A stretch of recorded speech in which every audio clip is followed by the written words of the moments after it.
రాష్ట్ర ముఖ్యమంత్రి వైఎస్ జగన్మోహన్ రెడ్డి బీసీలను అవసరానికి వాడుకొని తర్వాత పక్కన పెట్టిన నేపథ్యంలో ఆ ప్రభుత్వానికి బుద్ధి చెప్పాలంటే బీసీ సామాజిక వర్గాలన్నీ గంపగుత్తుగా కూటమి అభ్యర్థులకే ఓట్లు వేయాలని ఆంధ్రప్రదేశ్ రాష్ట్ర బీసీ ఫెడరేషన్ నాయకులు పేర్కొన్నారు. శనివారం కాకినాడ కాస్మోపాలిటన్ క్లబ్లో నిర్వహించిన మీడియా సమావేశంలో ఆయన పాల్గొని మాట్లాడారు. ఈ సమావేశంలో బీసీ సామాజిక వర్గాలకు చెందిన పలువురు ప్రముఖులు హాజరై వైఎస్ జగన్మోహన్ రెడ్డి పాలనలో వంచనకు గురైన అంశాలపై గళం విప్పారు. నిధులు విధులు లేని కార్పొరేషన్ ఏర్పాటు చేసి బీసీల ఆత్మగౌరవాన్ని దెబ్బతీశారని ఆవేదన వ్యక్తం చేశారు. బడుగు బలహీన వర్గాలకు సంబంధించిన సామాజిక భవనాల నిర్మాణాల్లో కూడా కాకినాడ సిటీ ఎమ్మెల్యే ద్వారంపూడి చంద్రశేఖర్ రెడ్డి వివక్షత కనబరిచారని, అగ్రకులాలకు అధిక మేర భవనాలు నిర్మించి బలహీన వర్గాల ప్రజల పట్ల అక్కసు ప్రదర్శించారని ఈ సందర్భంగా వారు పేర్కొన్నారు. బీసీలు అంటే చులకనగా మాట్లాడే సిటీ ఎమ్మెల్యే ద్వారంపూడి చంద్రశేఖర్ రెడ్డికి తగిన సందర్భంలో సమాధానం చెప్పే సమయం వచ్చిందని, సోమవారం నిర్వహించే ఎన్నికల్లో కాకినాడ సిటీ కూటమి అభ్యర్థి వనమాడి కొండబాబుకు సైకిల్ గుర్తుపై ఓట్లు వేయాలని అభ్యర్థించారు. కాకినాడ పార్లమెంటరీ నియోజకవర్గానికి సంబంధించి కూటమి అభ్యర్థి తంగెళ్ల ఉదయ్ శ్రీనివాస్కు గాజు గ్లాస్ గుర్తుపై ఓటు వేయాలని ఈ సందర్భంగా వారు తీర్మానం చేశారు. ఇటీవల చేనేత సామాజిక వర్గాల తరపున కొంతమంది నాయకులు కాకినాడ సిటీలో మేము వన్ సైడెడ్గా ద్వారంపూడి చంద్రశేఖర్ రెడ్డి గారికి మద్దతు తెలుపుతున్నామని చెప్పి కులాలకు కానీ సంఘాలకు కానీ సంబంధం లేకుండా వ్యక్తిగతంగా వాళ్ళ యొక్క స్వార్థం కోసం ఒక స్టేట్మెంట్ ఇవ్వడం జరిగింది. మేము దీన్ని చేనేత సంఘాల సమాఖ్యం తరపున ఖండిస్తూ ఉన్నాం.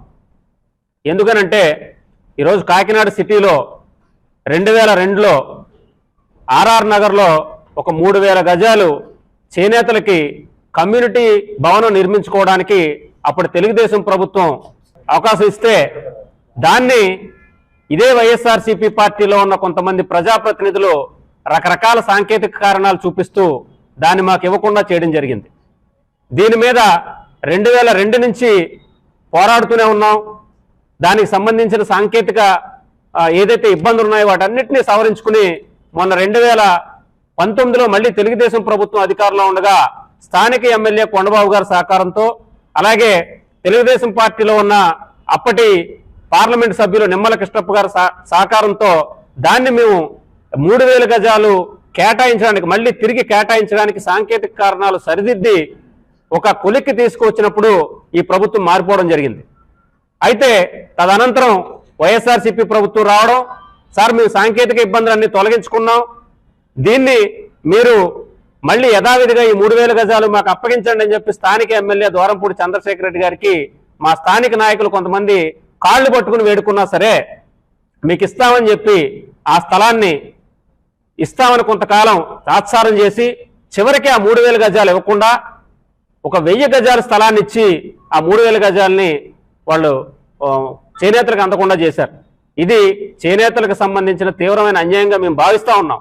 2000 గజాల స్థలం ఏదైతే ఉందో 1989లోనే అప్పటి ఎమ్మెల్యే మల్లాడి స్వామి గారు మత్స్యకారులు రానున్న కాలంలో పెళ్లిళ్ళు చేసుకోవాలంటే వేలాది రూపాయలు వెచ్చించి కళ్యాణ మండపాల్లో చేసుకోలేరు కనుక చిన్న చిన్న బతుకులు వీలి అని చెప్పేసి కళ్యాణ మండపం అలాగే కమ్యూనిటీ హాల్కి 2000 గజాలని కేటాయిస్తే ఇప్పుడున్నటువంటి ద్వారంపూడి చంద్రశేఖర్ రెడ్డి అనుచరులైనటువంటి జొన్నార చిన్నబాబు చేత ఆ స్థలాన్ని కబ్జా చేయించిన వైనం మనందరికీ తెలిసిన విషయమే.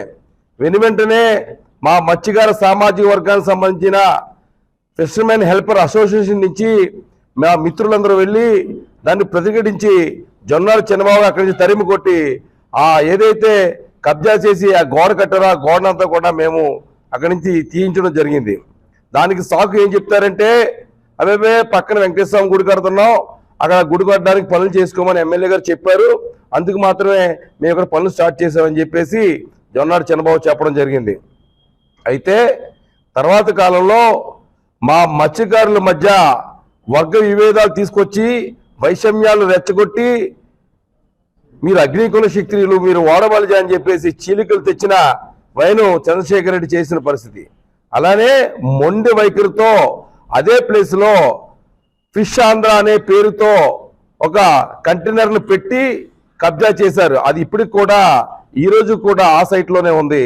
ఆ రోజు 89లో ఏదైతే మల్లాడి స్వామి గారు ఇచ్చిన 2000 గజాలు ఈ రోజు రమారమి 15 కోట్ల రూపాయలు విలువ చేసేటువంటి స్థలాన్ని కబ్జా చేయడానికి చంద్రశేఖర్ రెడ్డి మనుషులు ప్రయత్నించడం. మత్స్యకార సోదరులారా, మీరందరూ కూడా ఆలోచన చేయండి. చంద్రశేఖర్ రెడ్డి మన కులాల మీద సవత్తని ప్రేమ చూపిస్తాడు. దయచేసి మీరు అందరూ అర్థం చేసుకోండి. విలువైన భూమి కనుక దోచేయడానికి చూశాడు. కలబొల్లి మాటలు చెప్పి ఓట్లు అడుగుతున్నారు. రేపు వచ్చే ఎలక్షన్లో కాకినాడలో ఉన్నటువంటి మన వనమాడి వెంకటేశ్వరరావు గారికి మీరు మద్దతు ఇచ్చి ఈ గవర్నమెంట్కి సాయం చేయని చెప్పి తెలియజేస్తూ కొనవారిని గెలిపించి మన బతుకులను కాపాడుకోవాలని తెలియజేస్తున్నాను.